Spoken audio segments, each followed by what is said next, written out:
Welcome back to the Pilot's Graveyard, episode number 3.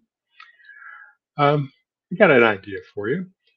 Why don't we give the best director in the history of the world a half hour of television every week to do whatever he wants? Sounds like a winner, doesn't it? Well, not quite as easy as that.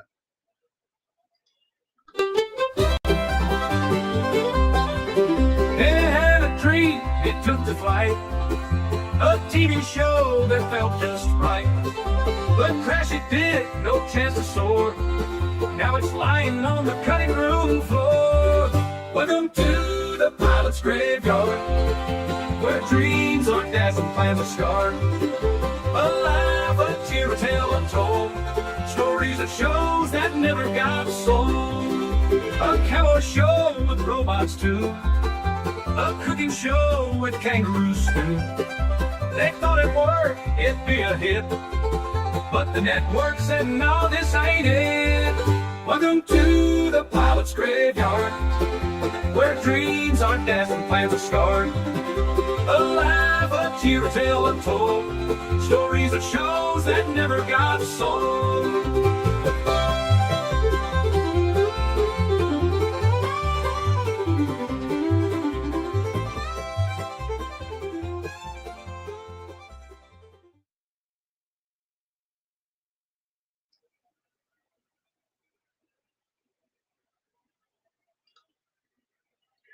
So today we're going to be watching a pilot from 1958.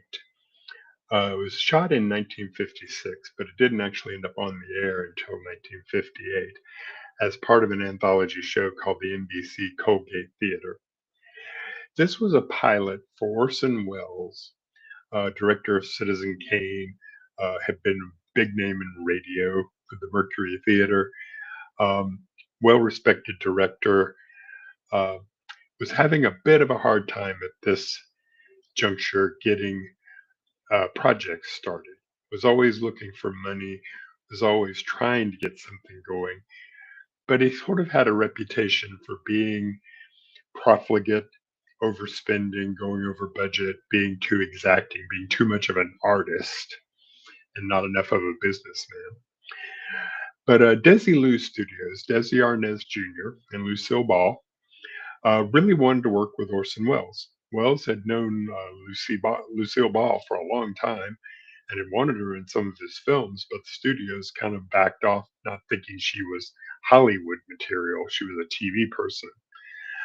But Desi had this interest in anthology shows. He had his own called Desi Arnaz Theater, where actually the Twilight Zone pilot originally played an episode called The Time Element that led to the Twilight Zone being greenlit. So he was looking to do something in the anthology genre, and he wanted Wells to be the host and write a director on it for a half hour anthology each week. So he wanted a proof of concept half hour, see what they could do. They had hoped to be able to do some kind of creepy short stories. They started off with a John Collier story that we're going to see today called The Fountain of Youth.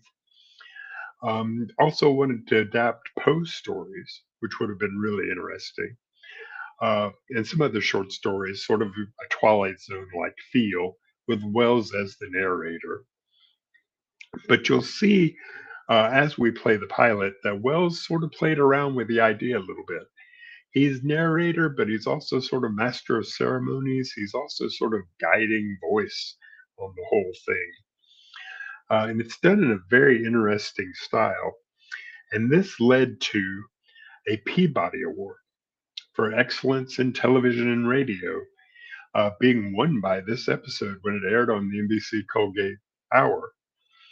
Um, First time an unsold, failed pilot ever won an award like that.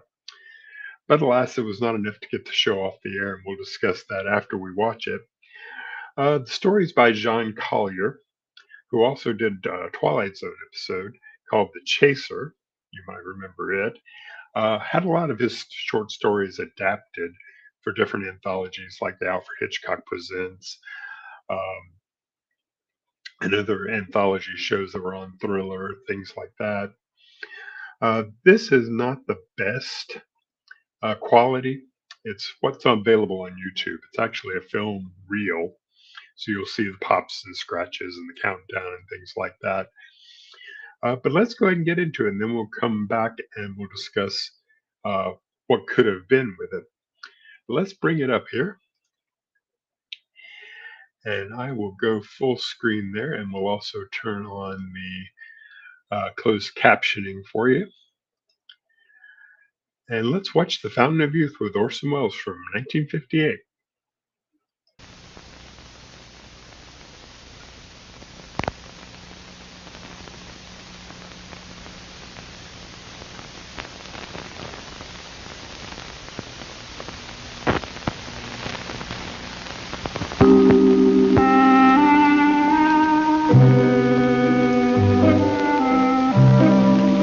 Orson Welles speaking. How would you like to stay just as young as you are, not to grow a day older for the next 200 years? Oh, I'm not plugging some new miracle cosmetic. The question is actually faced by the characters in our story, two men and a girl. The eternal triangle plus eternal youth equals a wacky little romance, which we'll bring you, if we may, in just a few seconds. I hope you'll enjoy it.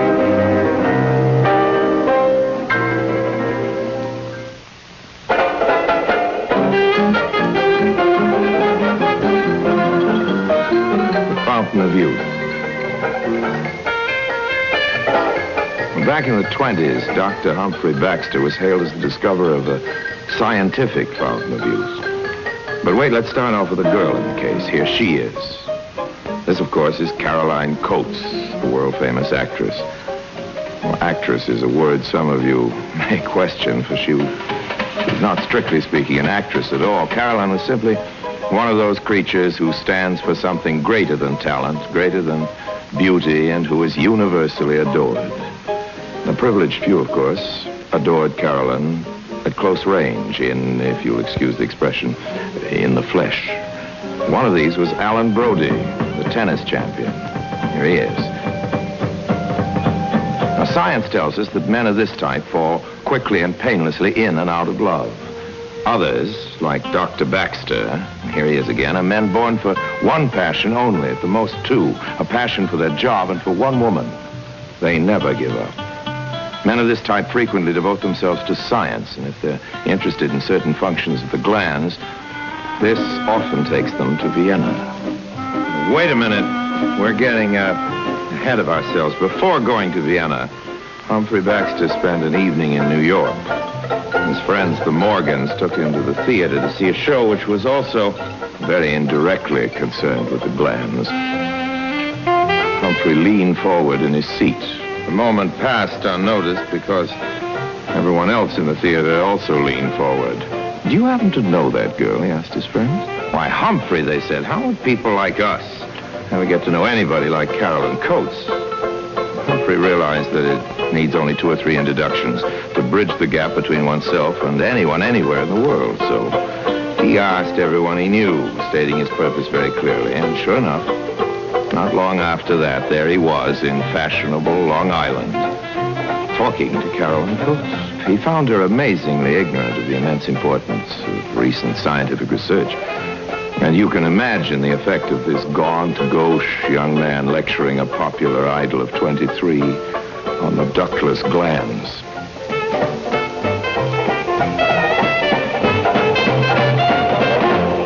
Caroline's smart friends were amused and then amazed, for she had fallen head over heels in love.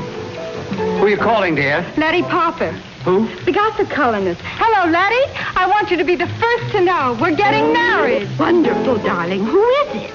Baxter, the grand man. A grand man. Oh, glad. Well, Carrie, how nice for you. I think I've mentioned that the title of this rather crazy little love story is The Fountain of Youth. Of course, there are all sorts of fountains.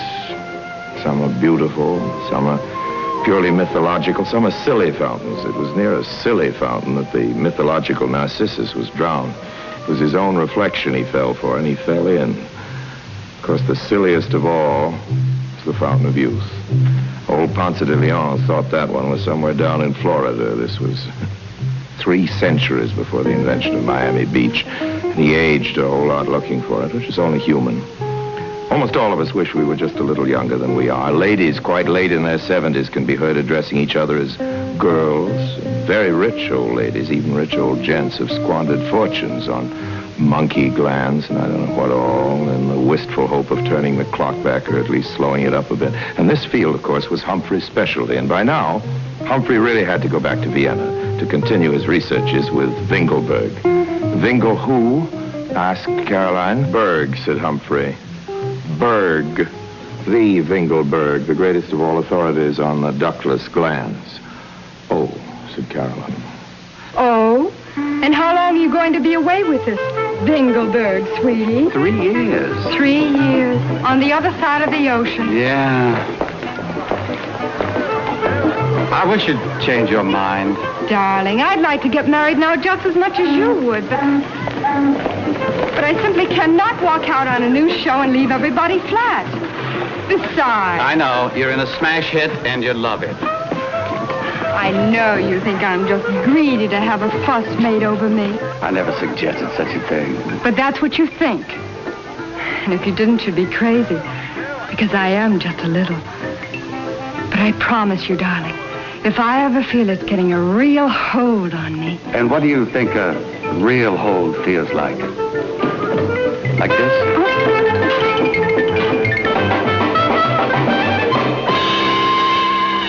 Humphrey's boat sailed, and Caroline was more idolized than ever. Of course, everyone expected her to fall in love, but first year passed, second year passed, third year wore on, and Caroline was still faithful. And there were 2 excellent reasons for this. She was so extremely fond of Humphrey, and she was so extremely fond of herself. And when the 3 years were over, Humphrey Baxter was on the boat, and the boat was docking. Now, for weeks, he'd had a picture in his mind of how she'd looked, and since this was in the 1920s, he'd costumed her in silver fox and violets. On the landing dock, he saw plenty of fur and flowers, but no sign of Caroline.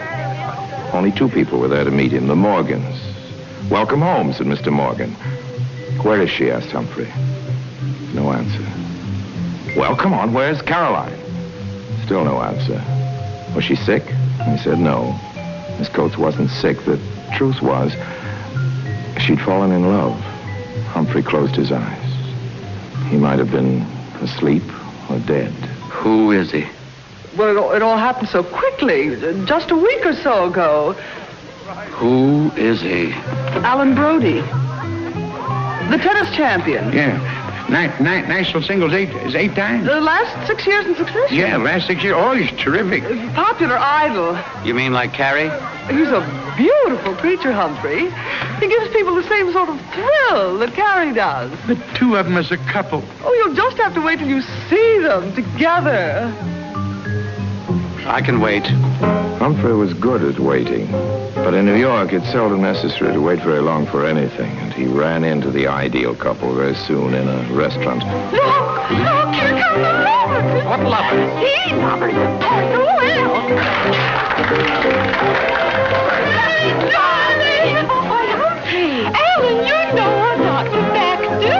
How do you do?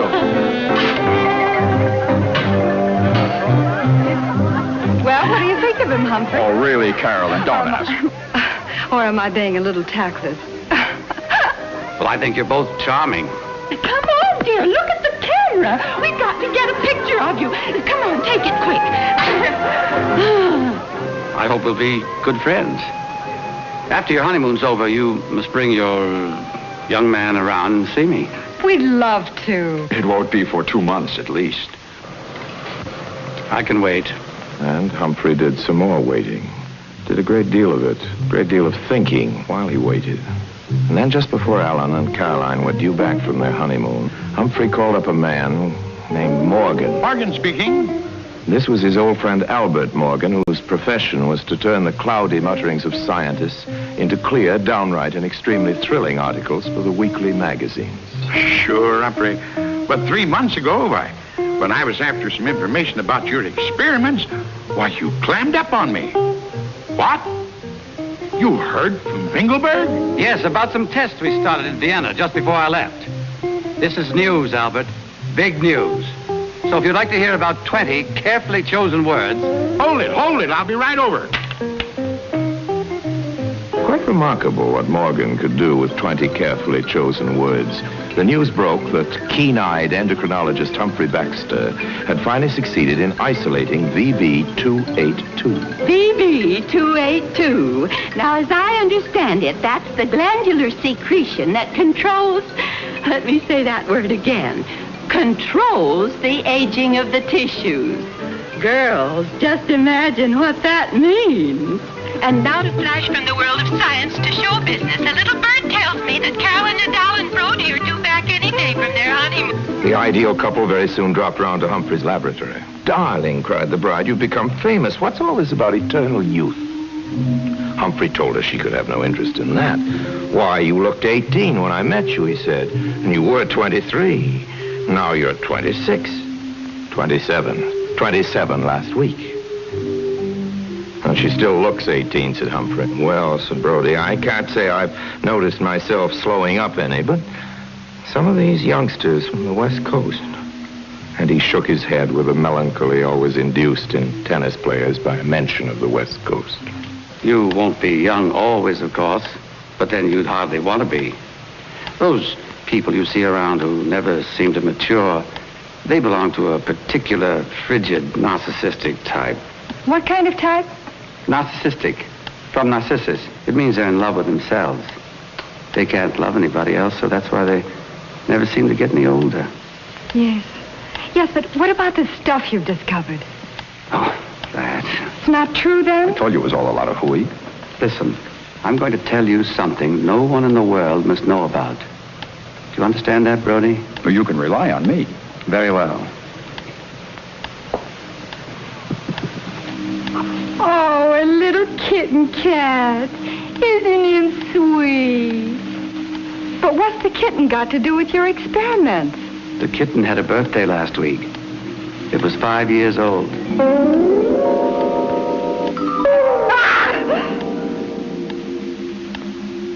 It's a dwarf or a midget or something. It's as normal as any kitten you ever saw in your life. But what'll happen to it? Will it go on forever? Will it go off bang or crumble into dust or something? Almost surely heart failure. But only after 60 years of glorious youth. That's 200 for a human being. I went to Vienna exactly 3 years and 4 months ago. So you see, the kitten part is Winkelberg's discovery. But they said in the papers it was human beings. I was helping him adapt it to human beings. And you succeeded, Mr. Baxter? Humphrey. All right, Humphrey. When will the stuff be ready? 30 years or so. It's a question of finding a new source for the extract. To get this stuff, we had to perform an extremely delicate operation, which unfortunately is fatal to the animal we get it from. So you see, it's... What animal? It's quite a common one. Man. Oh. Another source would take years, even to test. That's why I swore you to secrecy. Can you imagine the panic that would break out on this planet if people knew there was just some in existence being kept... There is some, then. For the privileged few? Yes. The extract was made 3 times. 3? I took 1. And there were 3 to begin with? Well? What about the others? Winkelberg took another one of the 3. He's 68 and as ugly as a monkey. And he'll stay 68 and stay ugly for the next 200 years. Who took the 3rd? I brought the 3rd back to America with me, Carolyn. Life, youth, love. For 200 years. I must admit I nearly poured this away the day I landed. Oh, Humphrey. Oh, but I don't feel that way now that I've met you both. You're such a wonderful couple, and I want you to stay that way. That's why I'd like you to have this if you'd care for it. Oh, Humphrey. Here you are. For both of you. My wedding present. But you do solemnly swear never to say a word. I do. Sounds quite like the wedding service. But of course it isn't. We'll each take half. 100 years apiece. Oh, wait a minute. Hold on. I'm afraid I misled you. Why? You mean we can't take half each? My dear, glands don't understand arithmetic. A half-changed gland won't give you half of anything. No? No, Carolyn. You know, I remember when I first met you, I told you what people were like when certain glands were deranged. You mean those awful freaks? Exactly. There's just one dose in that little bottle. It can be drunk in one gulp. It has a slight flavor, but it's hardly unpleasant. Keep it as a curiosity. It isn't pretty. It's a wedding present. At least it's unique. Thank you, Baxter. Humphrey. Thank you, Humphrey. Oh, it's too wonderful. Really, Humphrey, you shouldn't. Don't you think so?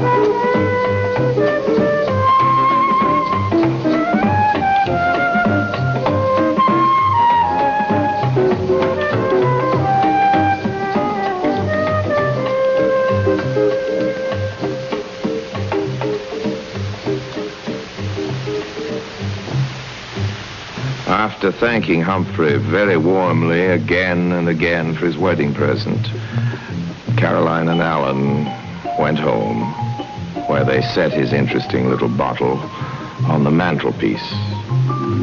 Took many a long look at it. Many a long look at each other. You'd better take it now, darling. I'll do no such thing, Alan. I want you to drink it. Carolyn, look at yourself in there, in that mirror. I'm just being selfish. I want you to be like that forever. Look at yourself, Alan. That's how you've got to be, sweetie. Always. The next morning, the bottle was still there. Sweetie. Yes, love? It's impossible to say what there was in the tone of their voices that suggested that each one of them may have thought a bit about that bottle during the night. Darling. Now get this straight once and for all. You're going to take it and I'm not. But try to think of your overhead smash. What's wrong with my overhead smash? Are you trying to tell me it's not holding up? It's wonderful how it holds up. Everyone says so. But you'll be against that awful boy from California in August, you know. I could take care of that pipsqueak without any monkey glands. And I must say, I am rather surprised you think I can't. Oh, I don't think you can't, but, darling, you are 6 years older than I am. The man's got 10 years at least on a woman. Not every woman. Every woman. I think you look awfully distinguished with gray hair. I can't imagine you with gray hair. Alan, I couldn't bear to see you get old and ugly.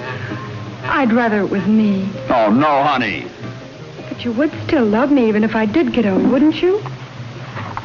Or would you? Carolyn, you know I would. I know you wouldn't. But I would you. That's what you think, you'd better take it yourself. Go on, let me get old. Oh, I wish Humphrey had never given us the wretched stuff. Let's pour it down the sink. Are you crazy? The only bottle in the whole world? From what Baxter said, a man died for what's in that bottle. I guess he would be awfully hurt if we throw it away. After all, it's a wedding present. So they left Humphrey's little bottle on the mantelpiece, which is an excellent place for a wedding present to be, And the wonderful life of this wonderful couple went on. But Caroline became more and more exacting in the beauty parlor, and it was pathetic to see Alan hovering in front of the mirror as if to decide if that was only a sun-bleached hair on his temple, not a gray one. She watched him in the mirror, and he saw her watching him. What is it? What's the matter? I was just looking at you. You're staring. Oh, my goodness. Most men, if they found me gazing at them, would think they'd died and gone to heaven. You're not gazing at me with love. You're examining me for enlarged pores and wrinkles, sagging tissues. I've got a good mind to take this stuff and swallow it down right now. Yes, it's just the sort of thing you would do. Things went on like this until the last day of the tennis tournament when Brody encountered the boy Wonder from California, who played him to a standstill. As they walked off the court, he put his hand on his shoulder. Hand of the victorious is a heavy load to carry. That night, in spite of his aching weariness, Brody lay awake long after Carolyn was sound asleep. At last, he got up and crept with infinite caution into the living room, where I'm sorry to say, he drank the contents of Humphrey's bottle. He decided it might be better to do something about the taste. He found some cocktail bitters and added several drops to the water which he'd already put in the phial. Then he put it back on the mantelpiece, and over the mantelpiece there was a mirror. Alan took a long look in this mirror, and he smiled. Now, it happened that in Caroline's play there was another part, supposedly her sister, and the actress playing his part walked out in a fit of temper.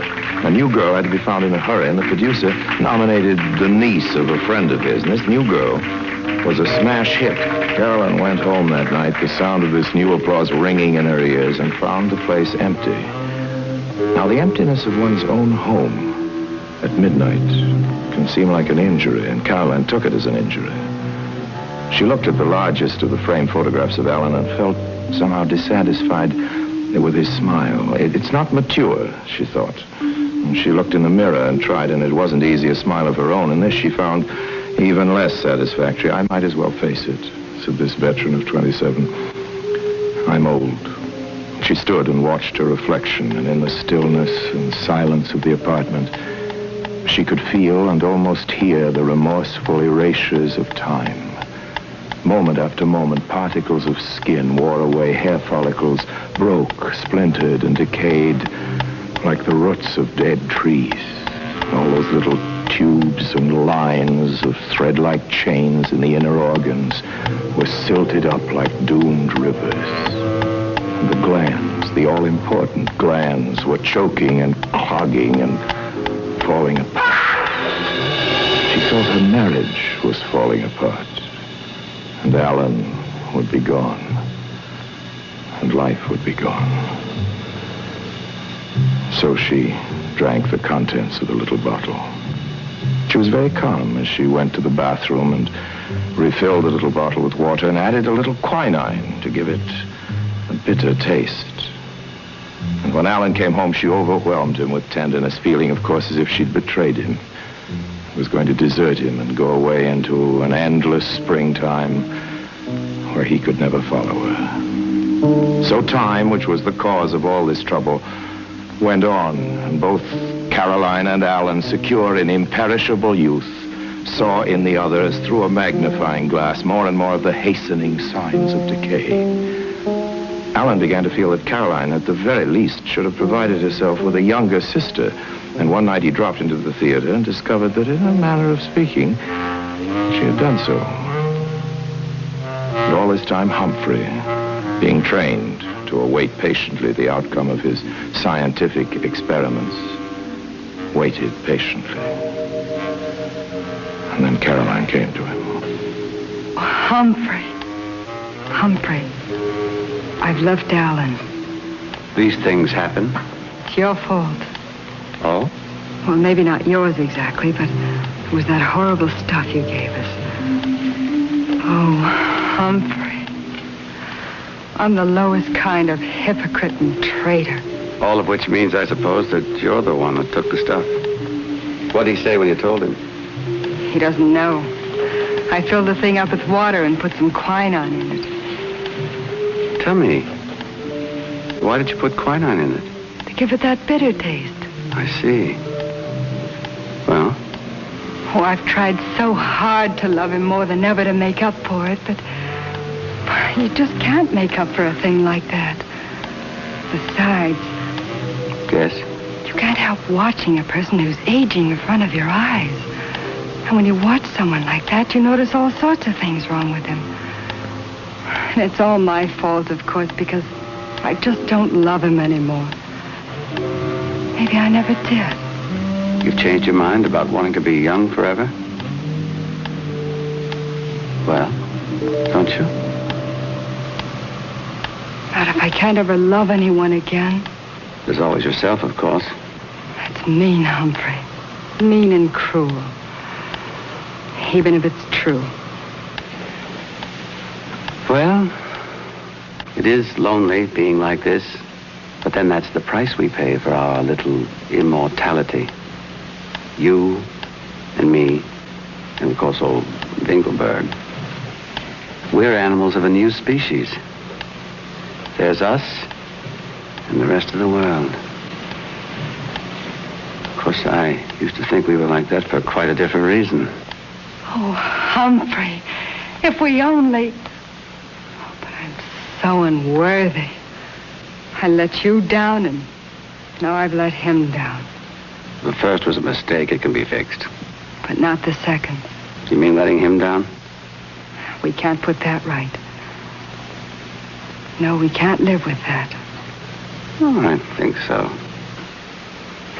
You say the stuff tasted bitter. You're quite sure about that, I suppose. No. Oh, no, it was very bitter. You see, that has far-reaching implications. I used nothing but ordinary salt in the water.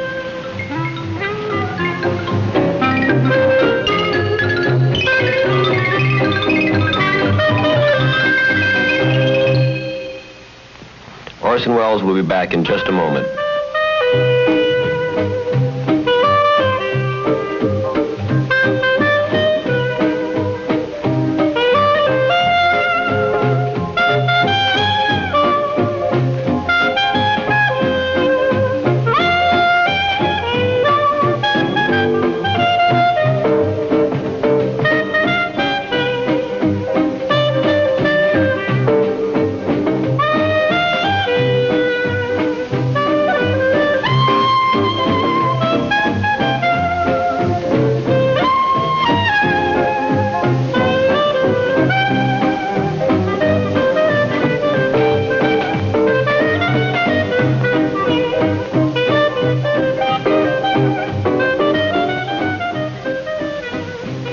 You've heard of a tiger orchid and a man-eating tiger. But have you ever heard of a man-eating tiger orchid?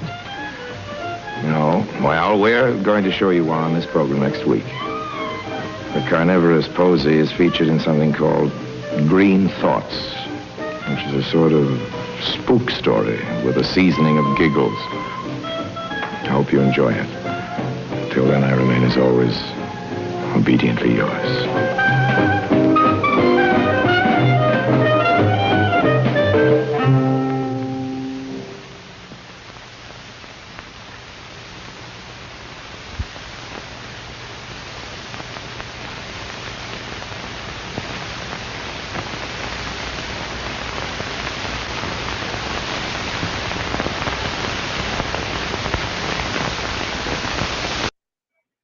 So there you have it.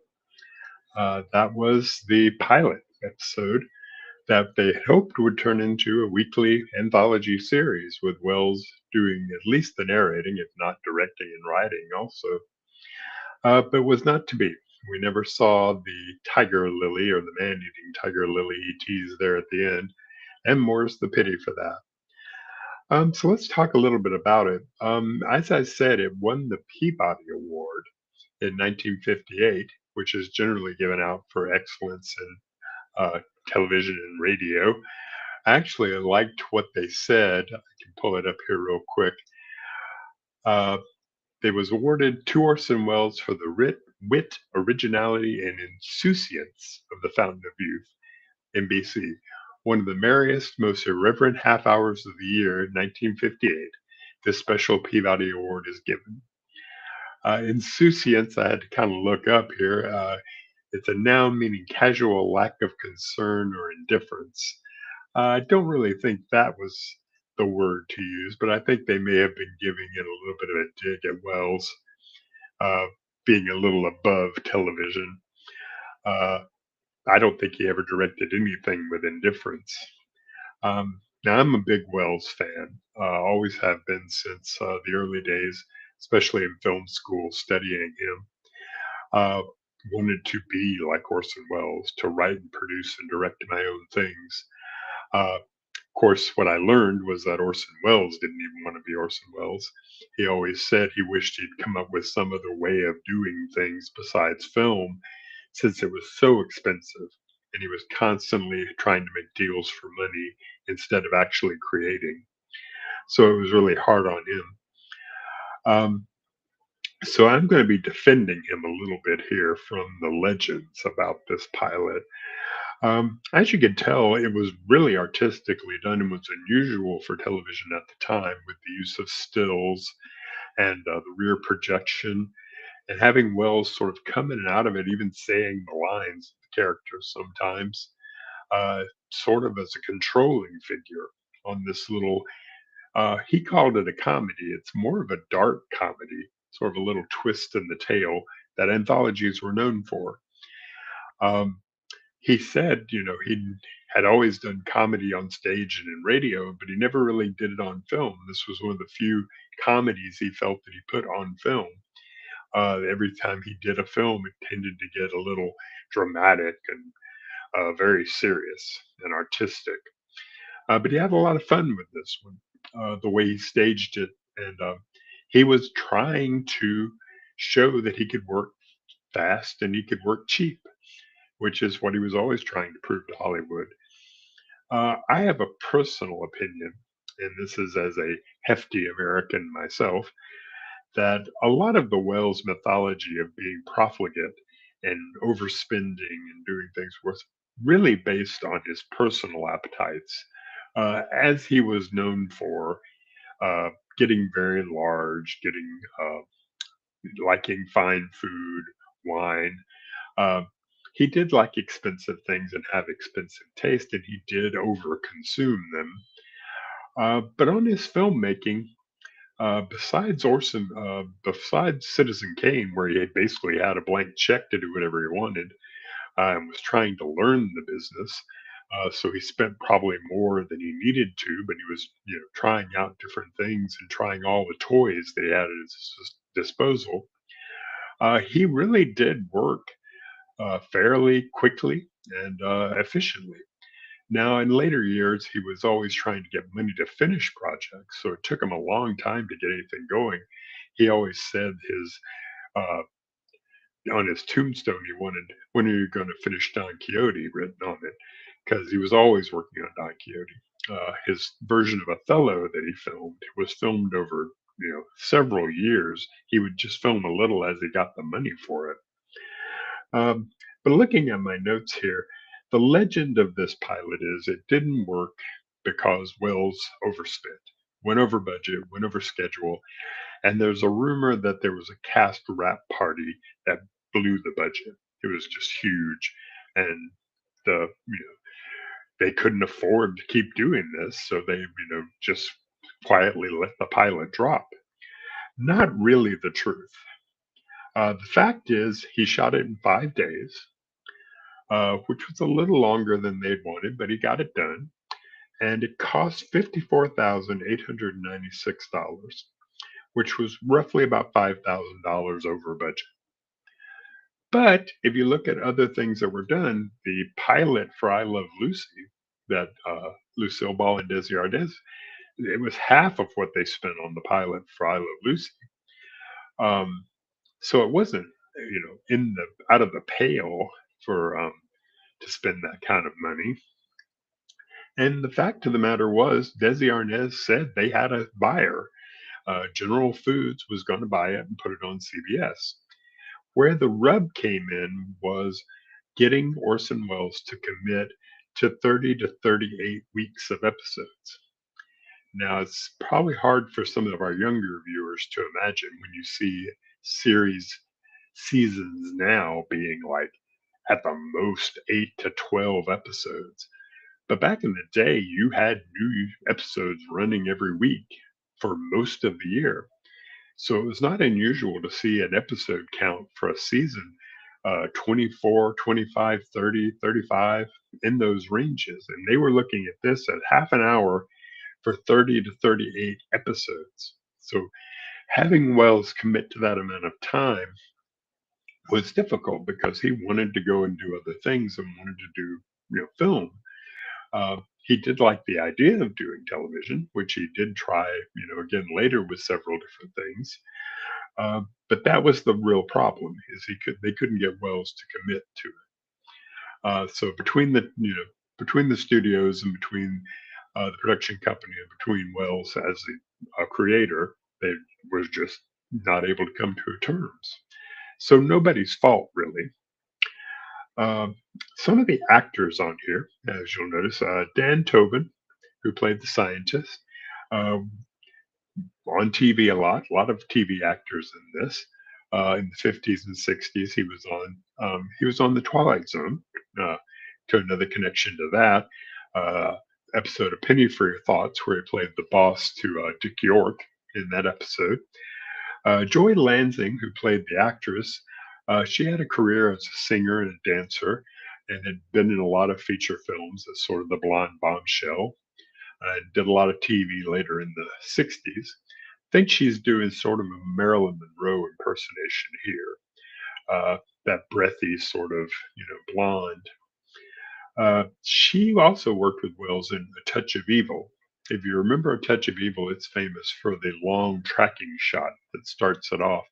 And she's the dancer who's in the car that gets blown up in that famous tracking shot. Uh, Other people, Rick Jansen played the tennis pro. He was on Combat, a very popular TV show with Vic Morrow. And he was supposed to be like the alternating lead with Vic Morrow, where 1 week you'd follow Morrow's character and 1 week you'd follow his. They did that for a little while, and then eventually they were both on the show together. You also may have noticed the couple that met the scientist at the boat. The woman was Nancy Culp, and you may not recognize her name, or in this bad quality film strip, you may not have recognized her face, but you certainly recognize the voice. That is Nancy Culp, who played Miss Hathaway on the Beverly Hillbillies. So she has a little bit of a cameo there, and of course, a storied history in television later on. So if this had been bought and had gone to series, it probably would have gone in the 1958 season on CBS. So let's take a look at that. Go back to my share screen here. And I want to go back over here, and if I can, of course, hit the wrong button. Don't do that. We don't want to play the opening again. Sorry about that. I'm going to add here and do a share screen and bring up the network schedule. Okay, so hopefully right now you're seeing the network schedule. Bring that up full screen there. This is 1958-59 schedule, and CBS was the one looking to buy it. And if you look around the 9 o'clock hour on most nights, this is Sunday night, they had anthology programs. They had General Electric Theater, Alfred Hitchcock Presents. That was on Sundays. They had the Desilu Playhouse for Westinghouse. They were only running that once a month, but that was in the 10 o'clock hour. Here they had their comedies, and that was, let's see, Wednesday. You had it, and again, a 10 o'clock United States Steel Hour, Armstrong Circle Theater. There were a lot of times, of course, Playhouse 90 was a very famous anthology series that was on. So I think it really would have worked Here's a couple here that were in Friday nights. And of course, Saturday night you had Have Gun Will Travel and Gunsmoke, so they weren't going to disrupt that. But I think you would have found that Wells would have fit in well there. So if it had been bought, especially as a half hour, they had places they could put it, and they were known for anthology series. So I really think it could have been good. And it could have, run for a good while. I would have liked to see what Wells would have done with a lot of short stories, especially with Desilu wanting to push sort of the anthology with Poe stories, which were later adapted by Roger Corman to great success. It would have been interesting to see what Wells did with those on television, just in short stories in general. This one reminded me a little bit of the earliest film that they talk about for Wells. Of course, Citizen Kane was his first big Hollywood film, but he did shoot a short film before that when he was doing the radio shows and stuff called Too Much Johnson. And he experimented around with different photographic techniques and film techniques. So I think he would continue to do that even on television, especially in a half hour format. He's got some, able to play with that. And it would have been interesting to see it week to week. Now, these days, he probably could have done that with something like an 8-week schedule or, 8 episodes for an entire season. You look at somebody like Guillermo del Toro, who did Cabinet of Curiosities on Netflix to great success. But I think there were like a total of 7 or 8 episodes of that just in total for those short films. So it's a great what if. What if Wells had had the chance to continue to do it and things had worked out for him? And again, the legend is this basically killed his directing in Hollywood, which was not true. He did go over to Europe and do a lot of things over there just because he had better success getting money and getting financing over there. With the auteur theory coming up in France, he was very much the idea that a director is an artist who's writing and directing the film. But he did try again to even stranger and less success later on.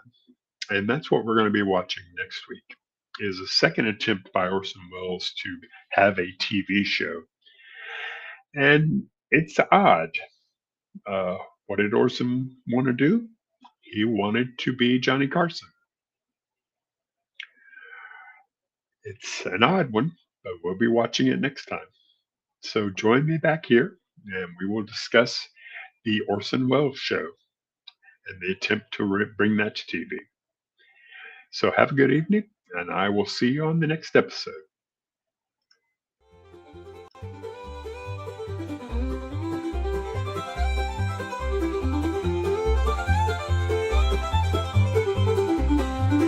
Welcome to the pilot's graveyard, where dreams are dashed and plans are scarred. Alive, a tear, a tale untold.